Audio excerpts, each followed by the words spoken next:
हाँ चलो रे कॉकरोच, कैसा है तुम लोग? ठीक ठाक है? हाँ, नहीं रहेगा तो हम कर देंगे, टेंशन नहीं लेना है। गलती से अगर यह दिमाग में आ जाए कि हम ठीक नहीं हैं, मेरे पास में आ जाओ। हम गैरेज हैं, हम ठोक पीट के ठीक कर देंगे, फिर घर भेज देंगे। ठीक तो सुनो। रुक, आगे चल, आगे चल, आगे चल। हाँ, यहाँ से देखिए। तो आज हम लोग आ गए हैं बिहार बोर्ड, जिसे हम लोग प्यार से मैट्रिक कहते हैं, है ना। मैट्रिक में आज हम लोगों ने क्या किया है, 10 क्लास की भूगोल का क्लास लगातार चल रहा है, तीसरा वीडियो जो है। इसके बाद चौथा, एक चैप्टर का 4 वीडियो जाएगा। पहला बढ़िया से पढ़ाया हुआ वीडियो, दूसरा शॉर्ट वन लाइनर नोट्स जो अभी हम लोग किए, तीसरा सारा ऑब्जेक्टिव, चौथा सारा शॉर्ट क्वेश्चन और लॉन्ग क्वेश्चन। तो बोलो बचेगा कुछ चैप्टर में? नहीं बचेगा। तो हम लोग एक बार पढ़ लिए हैं, ठीक, बढ़िया से। दूसरा बार वन लाइनर रिवीजन हो गया है अभी अभी। तीसरा अब हम लोग आते हैं, देखिए इसमें तुरंत तुरंत बनते जाएगा। शुरू करें ऑब्जेक्टिव। पहला क्वेश्चन, संसाधन होते नहीं है बनते हैं, किसने कहा है? बोलते चलो। जिम्मरमैन। बन गया आंसर। कोई दिक्कत है? महात्मा गांधी दूसरा बात बोले हैं। सुमशेर का नाम किसी और चीज से रिलेटेड है, हम लोग जान रहे हैं। और हम बोल्ट ये तो ज्योग्राफी में आएंगे, जलधारा में आएंगे, इसीलिए आंसर क्या हो जाएगा? जिम्मरमैन। प्रसिद्ध भूगोल वेत्ता जिम्मरमैन कौन था? ज्योग्राफर था। उनका मानना था कि प्रकृति में उपलब्ध कोई भी वस्तु तब तक संसाधन नहीं बनती है जब तक मनुष्य अपनी बुद्धि, ज्ञान और तकनीक से उसका उपयोग अपने कल्याण के लिए ना करे। पहला क्वेश्चन बन गया। संसाधन होते नहीं, किसने कहा? उत्पत्ति के आधार पर संसाधनों का सही वर्गीकरण कौन सा है?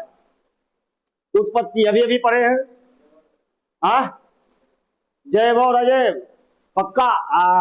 देखो बक्तावर बिल्कुल सही है, जैव और अजैव। उत्पत्ति यानी ओरिजिन। हाँ, ओरिजिन के आधार पर संसाधनों को हम लोग दो भागों में बांटते हैं, पढ़े हुए हैं। जैव संसाधन जिन्हें जीव मंडल से प्राप्त किया जाता है, कोई दिक्कत?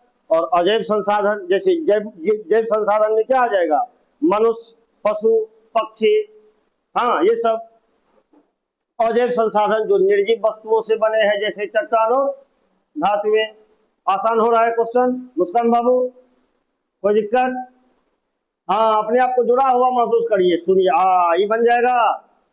किसी देश की तटरेखा से कितनी दूरी तक का समुद्री क्षेत्र राष्ट्रीय संपत्ति यानी क्षेत्रीय जल माना जाता है? बोलो बक्तावार। 19.2 किलोमीटर, यानी 19.2 किलोमीटर बराबर कितना? 12 समुद्री मील।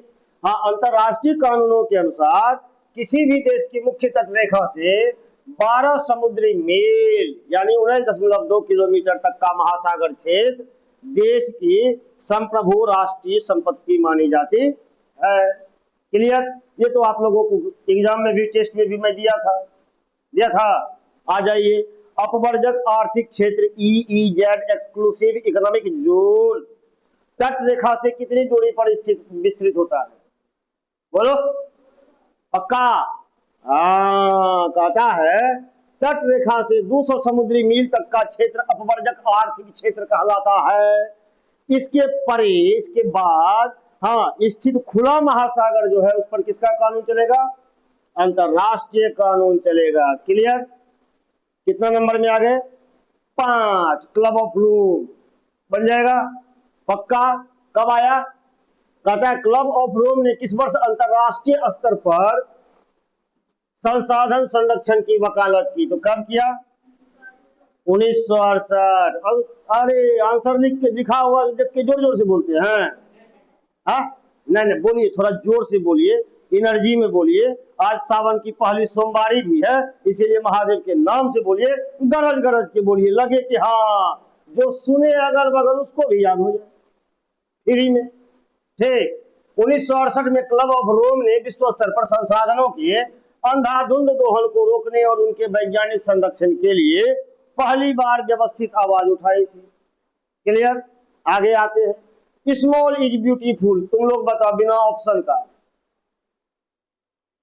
स्मॉल इज ब्यूटीफुल, सुम सुमशेर किसने लिखा है? हाँ, सुमेशर। 1974 में सुमेशर ने अपनी पुस्तक स्मॉल इज ब्यूटीफुल में, इसमें किसके संसाधन की बात हो रही है, किसके विचारों पर बल दिया गया है? तो महात्मा गांधी के संसाधन संरक्षण कुटीर उद्योग संबंधी विचारों को बहुत प्रभावी ढंग से प्रस्तुत किया है। ठीक। प्रथम पृथ्वी सम्मेलन का आयोजन किस शहर में हुआ, बिना देखे बताओ? रियो डी जेनेरो कहाँ है? ब्राजील में। अब देख लो, 3 से 14 जून 1992 तक ब्राजील के रियो डी जेनेरो शहर में प्रथम पृथ्वी सम्मेलन का आयोजन हुआ। इतना तक तो है, ठीक है। अब उस समय, अब ये बात तुम याद कर लेना, जिसमें 178 से अधिक देशों ने भाग लिया, जिसमें 178 देशों से अधिक प्रतिनिधियों ने भाग लिया था। किस सम्मेलन में? पहला पृथ्वी सम्मेलन में। कहाँ हुआ था? Rio de Janeiro. कहाँ है? ब्राजील में। कब हुआ? वाह, गजब गजब गजब, यही जोश बनाए रखना है। एजेंडा 21 बन जाएगा। हाँ, का संबंध किस वैश्विक सम्मेलन से है? तो पहला पृथ्वी सम्मेलन 1992 में 21वीं सदी के लिए, ठीक, सतत पोषणीय विकास के लिए एक 21 सूत्रीय घोषणा पत्र स्वीकार किया गया, जिसे क्या कहा गया? एजेंडा 21। याद हो गया? बोलो मुस्कान, आसान हो गया, नहीं हो गया? पहला चैप्टर आज यही समझो कि अब खाली उसका क्वेश्चन आंसर बचा है, वो तो टेस्ट में बना ही रहे हो, ऑब्जेक्टिव याद ही हो गया। समझ में? तो कितना नंबर आना चाहिए मैट्रिक में? है 500 में 500 कैसे होगा रे? 490 प्लस का टारगेट तो ले सकते हैं। नहीं नहीं नहीं नहीं, हम जितना रखेंगे बस उतना ही लाएंगे। हर सब्जेक्ट में हम लोगों को 2-2 गलतियां करनी है। क्या करना है? हर सब्जेक्ट में 2-2 नंबर कटा लेना है। ठीक, तो 2 पंचे 10, 10 नंबर कट गया, माइनस कर दिए 10, तो 500 में 10 माइनस कर दिए, कितना बच गया? 400। 2 नंबर से ज्यादा कटाओगे तो सर्वर के ऊपर फांसी चढ़ाएंगे, सोच लो। हाँ, बहुत मेहनत है। चलो, नौवा क्वेश्चन, द्वितीय पृथ्वी सम्मेलन 1997 को किस अन्य नाम से जाना जाता है? +5 सम्मेलन। ऑब्जेक्टिव याद हो जाएगा। क्यों? अल्लाह ने, रियो डी जेनेरो 1992 में हुआ था। उस सम्मेलन के ठीक 5 साल बाद 97 में न्यूयॉर्क सम्मेलन हुआ, इसीलिए क्या कहा जाता है इसे? +5 सम्मेलन। याद हो गया? आगे आइए, तृतीय पृथ्वी सम्मेलन किस शहर में आयोजित हुआ? जोहान्सबर्ग कहाँ है? दक्षिण अफ्रीका में। आ जाओ, दक्षिण अफ्रीका के जोहान्सबर्ग शहर में 26 अगस्त से 4 सितंबर 2002 तक तीसरा पृथ्वी सम्मेलन आयोजित किया गया, जिसमें सतत विकास पर मुख्य ध्यान केंद्रित किया गया। ठीक, आगे, सतत विकास की अवधारणा को स्पष्ट करने वाली ब्रटलैंड रिपोर्ट किस वर्ष प्रकाशित हुई थी? कौन बताएगा? 1987 में ब्रटलैंड आयोग ने हमारा साझा भविष्य, याद रखना है ये, आवर कॉमन फ्यूचर शीर्षक से एक रिपोर्ट प्रकाशित की, जिसने सतत पोषणीय विकास का विचार दिया। निम्नलिखित में से कौन सा अनवीकरणीय संसाधन का उदाहरण है? बोलो, कौन सा होगा इसमें? सौर ऊर्जा, पवन ऊर्जा, कोयला और जल ऊर्जा। अनवीकरण यानी मतलब क्या? जिसको हम फिर से नहीं बना सकते हैं। हाँ, सौर ऊर्जा फिर से प्राप्त कर सकते हैं, पवन फिर से प्राप्त कर सकते हैं, जल। अबे टेम्पू सवरे, तो दिक्कत क्या है? कोयला। तब बोलना था ना आंसर। हाँ, कोयला बनाने में भूगर्भ के अंदर लाखों करोड़ों वर्ष लग जाते हैं, और एक बार उपयोग के बाद यह बात खत्म। इसीलिए कौन सा संसाधन हुआ ये? अनवीकरणीय। अभी ये पढ़ाए हैं तुमको हम। बताओ, डाकुओं की अर्थव्यवस्था का संबंध किससे है? संसाधनों के संग्रहण से, कि संसाधनों के अविवेक पूर्ण और अनियोजित दोहन से? यही होगा। पक्का? गारंटी? डन? लॉक करें? चलिए लॉक करें। बिना सोचे समझे बिल्कुल सही है। आप लोगों को मिलता है पूरे 2 करोड़ का अवार्ड।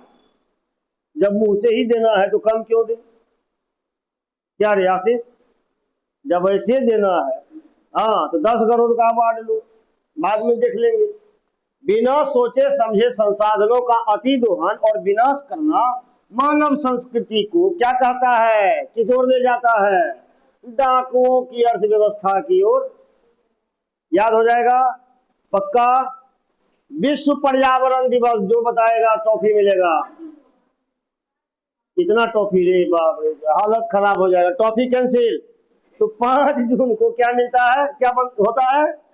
विश्व पर्यावरण दिवस। बोलो, आसान हो रहा है? मैट्रिक पास हो जाएगा तुम लोग? हो जाएगा? मैट्रिक पास नहीं होगा, ब्याह नहीं होगा। मेरे बख्तियार, अब बख्तियार तब गाना गाएगा फेल होने के बाद। क्या जानते हो? मैट्रिक में जे फेल कर लिए कनियन भेले पास, भोला बाबा हो पुरान भेले हमरो मनो के यार। आए टेम्पूरी, तब क्या होगा रे? आ जाओ, 15 नंबर का क्वेश्चन। हाँ, सार्वजनिक पार्क बन जाएगा, खेल का मैदान और पिकनिक स्थल कैसा संसाधन है? व्यक्तिगत संसाधन है, सामुदायिक है कि राष्ट्रीय अंतरराष्ट्रीय? सामुदायिक संसाधन है, बिल्कुल सही। जिन संसाधनों पर किसी पूरे समाज, गांव या मोहल्ले के सभी लोगों का समान रूप से उपयोग करने का अधिकार होता है, वो संसाधन क्या कहलाते हैं? सामुदायिक संसाधन। पर्यावरण में उपलब्ध वे पदार्थ। आंसर निकल जाता है यार। अच्छा चलो, इस बार देख लिया तुम लोग ना? नहीं देखा है? नायब नसीहत ई चोरनी। पर्यावरण में उपलब्ध वे पदार्थ जो तकनीक के अभाव में उपयोग में नहीं लाए जा सकते क्या कहलाते हैं? भंडार। रुक, इस बार सावधानी से निकालेंगे। हाँ, वे पदार्थ जो मानव आवश्यकताओं को पूरा कर सकते हैं परंतु उपयुक्त तकनीक के अभाव में अभी मनुष्य के पहुंच से बाहर है, क्या कहलाते हैं? भंडार। अब बताओ, ई बताओ, सौर ऊर्जा और पवन ऊर्जा किस प्रकार का है? रूप रूप रूप। हाँ, सौर ऊर्जा और पवन ऊर्जा किस प्रकार के संसाधन का उदाहरण है? फरीन बताएगी। और नवीकरणीय, नवीकरणीय, जैव, मानवीय संसाधन। हाँ बोलो। इसका आंसर बी होगा, पुनः प्रतियोग। मुस्कान को मिलता है पूरे 50 करोड़ का अवार्ड। बिल्कुल, देखो सही है, बढ़ जाओ। हाँ, सौर और पवन ऊर्जा असीमित है क्योंकि लगातार मिलते रहता है, तथा भौतिक और प्राकृतिक प्रक्रियाओं द्वारा निरंतर पुनः प्राप्त किए जा सकते हैं, इसीलिए ये नवीकरणीय संसाधन है। हाँ, ये आंसर, ई क्वेश्चन का आंसर बख्तियार देगा, दे देगा। देखते हैं, चिपको आंदोलन का मुख्य उद्देश्य क्या था? नेता ने पूछा है। जल का संरक्षण, जल से चिपक गया था लोग। है वन और वृक्षों की सुरक्षा, वन से चिपक गया था। वन्य जीव से चिपक, शेर को पकड़ लिया था, चिपक गया था कि मिट्टी में चिपक गया था? चिपको आंदोलन में आदमी किससे चिपका? पेड़ों से। बाहर दीजिए वनों और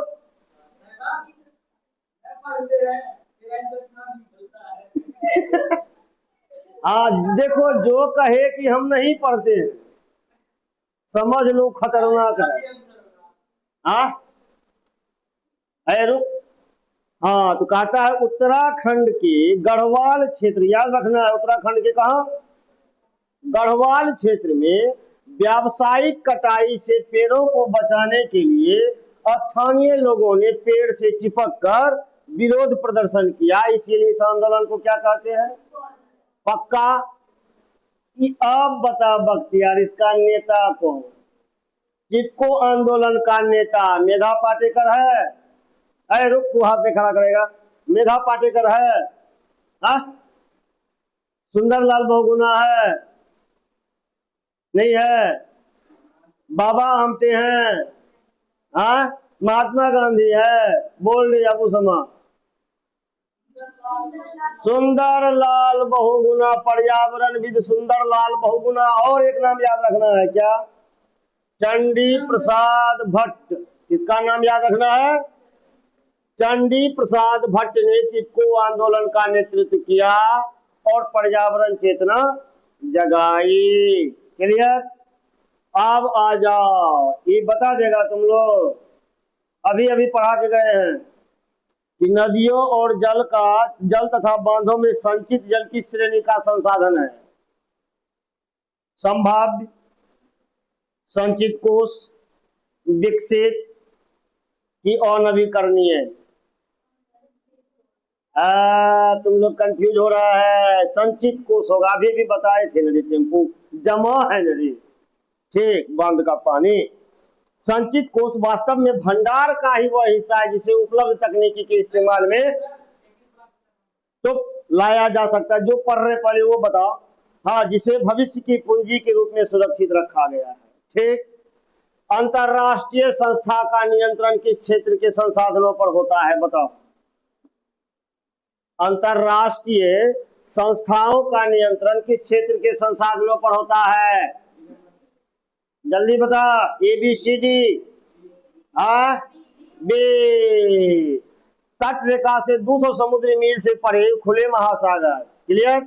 EEZ कहलाता है कि बाद खुले महासागरीय संसाधनों का उपयोग बिना अंतरराष्ट्रीय संस्थाओं की सहमति की कोई देश अकेले नहीं कर सकता है, ठीक।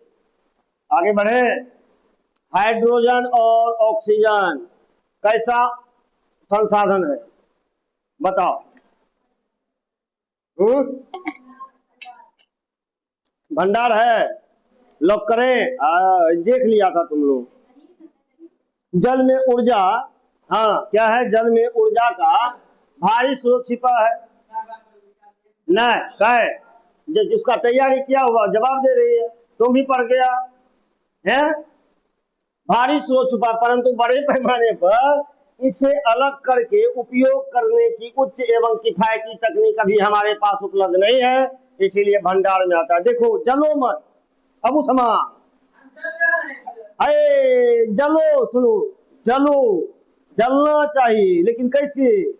जलो दिया की तरह। कैसे जलना है? दिया की तरह जलना है, क्योंकि जहां भी जाएंगे हम रोशनी लुटाएंगे। दिया का काम क्या है? ठीक। चलिए 23 नंबर का संसाधन। अच्छा चलो, संसाधनों के विवेकपूर्ण उपयोग की योजना बनाने की तकनीक को क्या कहा जाता है? संसाधन नियोजन। संरक्षण तो नहीं होगा, संरक्षण में हम लोग सुरक्षित रखते हैं, दोहन में उपयोग करते हैं और सतत विकास में अगली पीढ़ी के लिए बचा के रखते हैं। ठीक, आ गया इसका आंसर मनीषा देगी। सुमेशर ने अपनी पुस्तक स्मॉल इज ब्यूटीफुल में किसके विचारों को आधार बनाया? Jawaharlal Nehru, Mahatma Gandhi, Ambedkar, Karl Marx. महात्मा गांधी, याद हो गया? बोलो 490, बोलो, दिख रहा है सर? 490 नंबर दिख रहा है?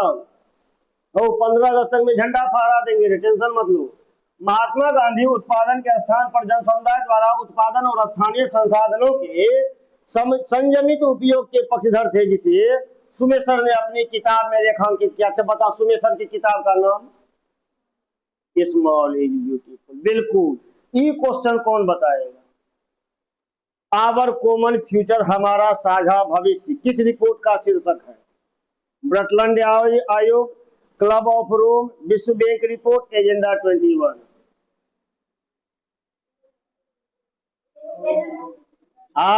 फंस गया इस बार साहिबा। हाँ, क्लब ऑफ रोम पक्का। देखते हैं, यस गलत। ब्रटलैंड आयोग रिपोर्ट गंदा बात। 1987 की ब्रटलैंड रिपोर्ट को आवर कॉमन फ्यूचर नाम से मारेंगे तुम लोग को। अभी अभी 15 मिनट पहले मैं पढ़ा गया। क्या रे मुस्कान, आज छोड़ देते हैं, तुम एक सप्ताह पढ़ो, 8वां दिन तुमको पीटेंगे। हाँ, 1987 की ब्रटलैंड रिपोर्ट को आवर कॉमन फ्यूचर नाम से जारी किया गया था, जिसने पूरे विश्व को एक साथ मिलकर विकास और संरक्षण करने का मार्ग दिखा दिया। ओके, राजस्थान और गुजरात बन जाएगा। अब ये बताए हैं, राजस्थान और गुजरात में पवन और सौर ऊर्जा की प्रचुर संभावनाएं हैं, किंतु सही विकास न होने के कारण यह किस वर्ग का संसाधन है? जल्दी बताओ। विकसित नहीं है। संभाव्य संचित कोष या अंतरराष्ट्रीय संभाव्य संसाधन, ठीक। पोटेंशियल, ऐसे संसाधन जो किसी क्षेत्र में प्रचुर मात्रा में विद्यमान है परंतु उनका पूर्ण रूप से विकास या दोहन अभी तक नहीं किया गया है, संभाव्य संसाधन कहलाता है। क्लियर? ये बता, चट्टान, धातु और खनिज किस प्रकार का संसाधन है? अरे जीवन नहीं है तो अजैव संसाधन है। क्लियर? चट्टान, धातु, खनिज किस प्रकार का संसाधन है? वे सभी संसाधन जो अजीवित यानी निर्जीव पदार्थों से बने हैं, वो कैसा संसाधन हो जाएगा? अजैव संसाधन। ठीक है। 28। अच्छा निकलने दो। मनुष्य, वनस्पति, पशु और मछली कैसा संसाधन है? ये जैव संसाधन है, क्योंकि इसमें जीवन का अंश है। ऐसे संसाधन जिनकी प्राप्ति बायोस्फीयर यानी जीव मंडल से होती है, जिनमें जीवन पाया जाता है, वो संसाधन क्या कहलाता है? जैव संसाधन। आगे आ जा। बताओ, जिन संसाधनों की मात्रा और गुणवत्ता का सर्वेक्षण कर लिया गया है, उपयोग हेतु जिसका निर्धारण भी कर लिया गया है, वो क्या कहलाता है? सर्वेक्षण हो गया है, उपयोग भी हो रहा है, गुणवत्ता निर्धारण हो गया है, तो कौन सा संसाधन हो गया? खत्म। यानी विकसित संसाधन, जिन संसाधनों की खोज, गुणवत्ता और उपलब्धता का पता लगाकर वर्तमान तकनीक से उपयोग शुरू कर दिया गया है, वो क्या है? विकसित संसाधन। अच्छा, बता देगा। संसाधनों के अविवेकपूर्ण और अति दोहन से कौन सा वैश्विक संकट उत्पन्न हुआ है? बोलो। ओजोन परत का क्षरण, भूमंडलीय तापन, पर्यावरण प्रदूषण की ऑल ऑफ दीज उपयुक्त सभी। बिल्कुल इस टाइप का जब क्वेश्चन रहे, ऑप्शन क्या बन जाएगा? D number. संसाधनों का लालच बस अत्यधिक दोहन करने से ग्लोबल वार्मिंग, प्रदूषण, ओजोन क्षय और भूमि निम्नीकरण जैसी गंभीर वैश्विक समस्याएं पैदा हुई है। 31 नंबर। किसी व्यक्ति का अपना मकान बन जाएगा। निजी कुआं और बगीचा किस प्रकार का संसाधन है? व्यक्तिगत, क्योंकि उस पर मालिकाना हक किसका है? एक व्यक्ति का। जिन संसाधनों पर किसी खास व्यक्ति या उसके परिवार का निजी स्वामित्व होता है, उसे कौन सा संसाधन कहा जाता है? फिर आ गया कब्रिस्तान, श्मशान, छोड़ेगा नहीं। श्मशान घाट और कब्रिस्तान कैसा संसाधन है? सामुदायिक, क्योंकि यह समूह के लिए उपयोग में आया जाता है। क्लियर है? उसके बाद पृथ्वी सम्मेलन में एजेंडा 21 का मुख्य उद्देश्य क्या था? वैश्विक स्तर पर विकास के लिए किस सूत्री कार्यक्रम लागू करना? ए नंबर। पक्का कंफर्म मुस्कान? कि परमाणु हथियार, व्यापारिक कर समाप्त, निर्धन देशों को ऋण देना, कौन सा होगा? ए नंबर होगा। वैश्विक स्तर पर सतत विकास हेतु कार्य योजना लागू करना। क्लियर है? संसाधन निर्माण में कौन सा तत्व सबसे प्रमुख माना जाता है? जल्दी बता। केवल प्रकृति, मानवीय ज्ञान, बुद्धि और तकनीक? कौन चीज से संसाधन बना लेगा तुम? बी नंबर से क्या है बी नंबर में? हाँ, अगर ये सब चीज है, सब चीज है, प्रकृति है, उपग्रह है, नदियां है, अब भगवान ने बुद्धि ये नहीं दिया तो क्या यूज करोगे भाई? तब तो वही होगा कि ऊपर वाला ने भेजा, लेकिन भेजते समय भेजा में कुछ भी नहीं भेजा। ठीक, तो भेजा में भेजा रहेगा तो तब ना आप संसाधन बनाइएगा। कोई दिक्कत नहीं ना, आगे आ जाओ। हाँ, बिना मानव की सोच, विचार और तकनीकी ज्ञान से प्रकृति की वस्तुएं बेकार पड़ी रहती है, मानव ही उन्हें मूल्यवान संसाधन में बदल देता है। आय, आय, आय, आय, आय, आय, आय, रुक रुक। हाँ, जीवाश्म ईंधन जैसे कोयला, पेट्रोलियम, याद रखना है सब। पूछ देगा कोयला और पेट्रोलियम किस टाइप का ईंधन है, कैसा ईंधन है? अरे रुक रुक रुक रुक, हर बार में दीदी किस प्रकार के संसाधन है ये? नवीकरणीय, अनवीकरणीय, जैव, अजैव या असीमित संसाधन? हाँ, बी होगा, अनवीकरणीय संसाधन। बहुत सही। ये ईंधन पृथ्वी के अंदर लाखों वर्षों के भूगर्भीय दबाव तथा ताप से बनते हैं, एक बार जलने पर ये खत्म, दोबारा नहीं प्राप्त कर सकते, इसीलिए क्या हो जाएगा? अनवीकरणीय। गंदी बात। फरिन बताएगी। प्रथम पृथ्वी सम्मेलन आयोजित करने वाला देश ब्राजील किस महाद्वीप में स्थित है? अब बताओ अबू समा, ब्राजील किस महादेश में है? ब्राजील किस महादेश में है? बता बख्तिया मिश्रा। हाँ, पक्का लॉक करे? ये बोल रही है दक्षिण अमेरिका। देखते हैं क्या होता है। बिल्कुल सही, good boy good boy good boy. वो गर्ल है तो। ब्राजील जो है दक्षिण अमेरिका महाद्वीप का सबसे बड़ा देश है। जीके बन गया। जिसकी राजधानी कहाँ है? ब्राजीलिया। जीके बन गया। और इसी में एक शहर है, कौन? रियो डी जेनेरो, है ना? हाँ। अच्छा, ई कौन बता देगा? प्राकृतिक संसाधनों के संरक्षण हेतु अफ्रीकी कन्वेंशन किस वर्ष आयोजित हुआ? 68 में, 72 में, 80 में कि 90 में? इन्हें बदलेगा। 68 में। 68 में अफ्रीकी देशों ने प्राकृतिक संसाधन और जीव जंतुओं के संरक्षण के लिए अफ्रीकी कन्वेंशन का आयोजन, याद हो जाएगा। ठीक, हाँ हाँ हाँ हाँ हाँ। निम्नलिखित में से कौन सा संसाधन पुनर्चक्रणीय की श्रेणी में आता है? कोयला, धातु, प्राकृतिक गैस या petrol?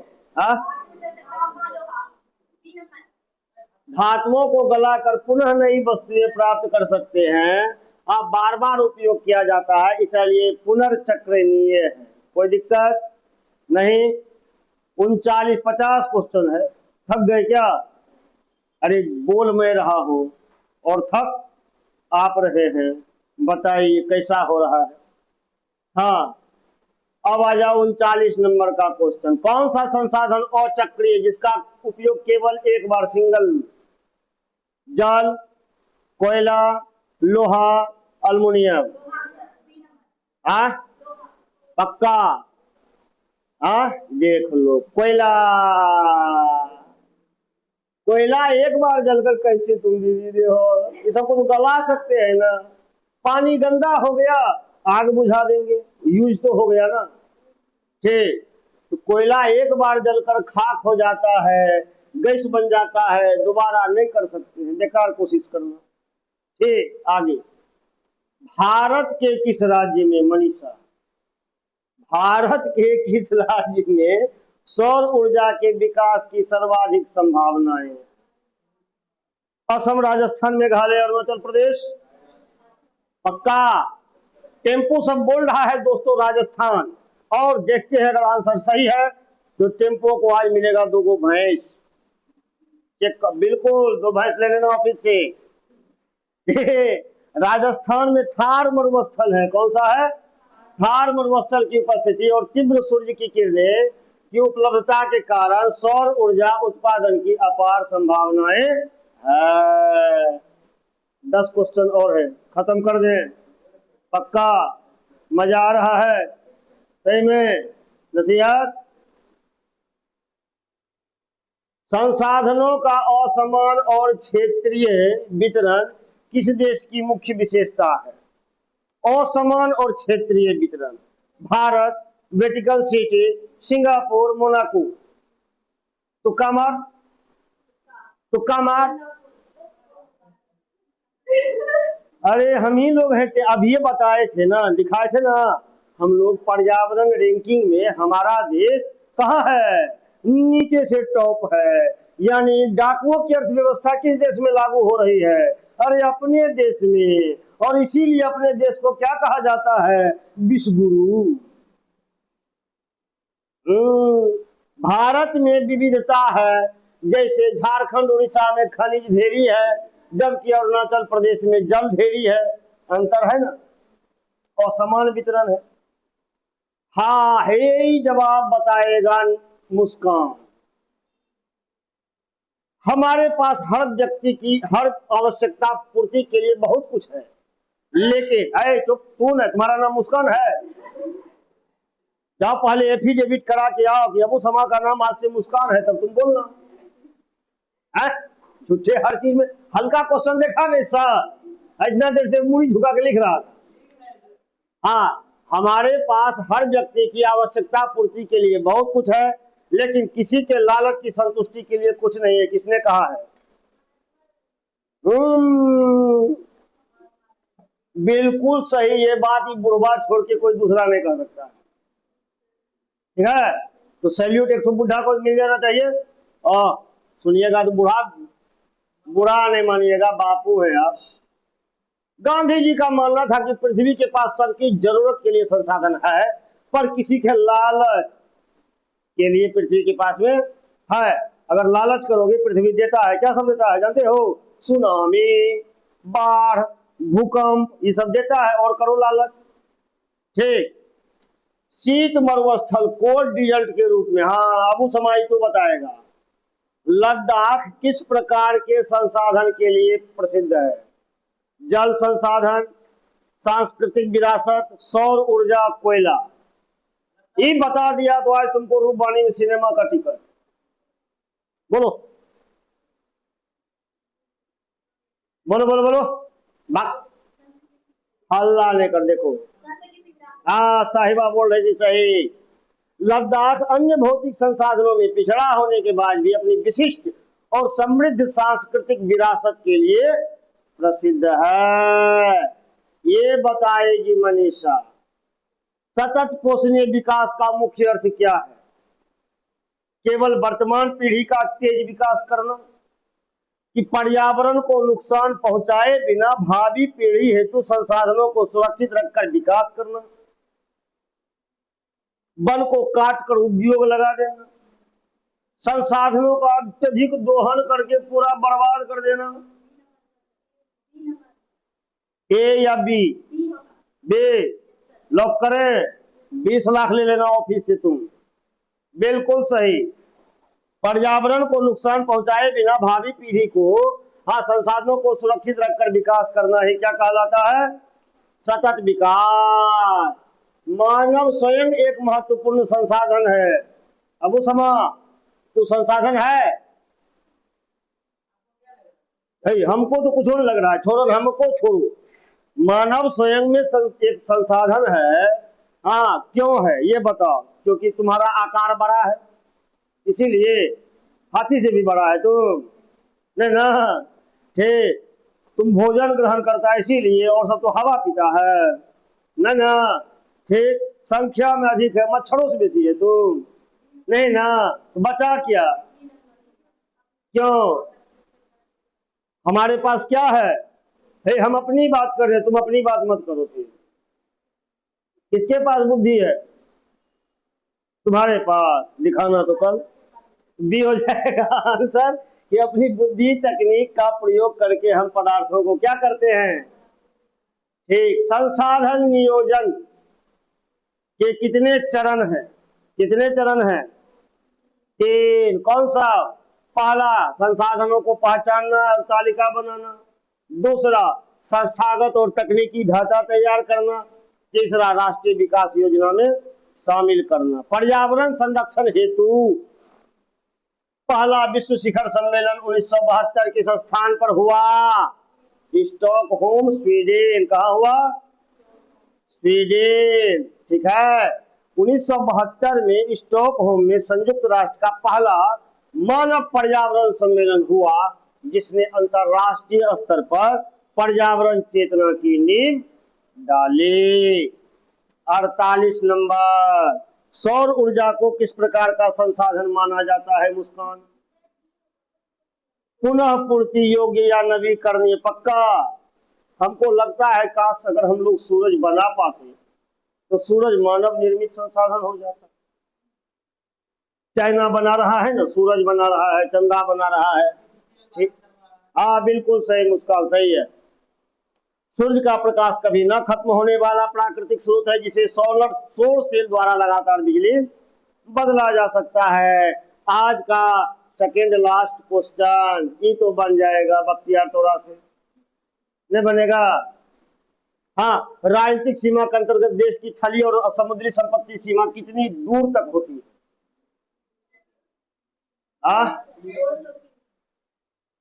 B number, 19.2 kilometre. 12 nautical mile को किलोमीटर में बदलने पर यह लगभग 12 टाइम्स मतलब 1.6 अप्रोक्स 19.2 होता है। आज का अंतिम सवाल, संसाधन होते नहीं हैं बल्कि मानवीय प्रयासों और तकनीक से विकसित किए जाते हैं। यह कथन किस भूगोल की विचारधारा से संबंधित है? यह संभववाद है। ये आप लोगों को थोड़ा सा भी समझ में नहीं आएगा, हाँ, लेकिन एक दिन मैं बता दूंगा कि संभववाद क्या है, निश्चयवाद क्या है और नवनिश्चयवाद क्या है। तो संभववाद दृष्टिकोण के अनुसार प्रकृति केवल संभावनाएं प्रस्तुत करती है और मनुष्य अपने ज्ञान और तकनीक से उन संभावनाओं को संसाधन में बदल लेते हैं। तो सुनिए आप, ठीक, तो अगर आप लोग इस वीडियोज को सुन रहे हैं और मैट्रिक में अगर आप लाजवाब परफॉर्मेंस करना चाहते हैं तो जहां कहीं भी है देर ना करें, चैनल को सब्सक्राइब कर लीजिए और लगातार डेली आपको वीडियोज मिलेगा। और आज का होमवर्क क्या है? यह 50 के 50 ऑब्जेक्टिव का कल ऑफलाइन टेस्ट है। जो भी बच्चे पूर्णिया में ऑफलाइन टेस्ट देना चाहते हैं कृपया ASG कैंपस में डायरेक्टर सर से कांटेक्ट कर ले। धन्यवाद, बाय बाय।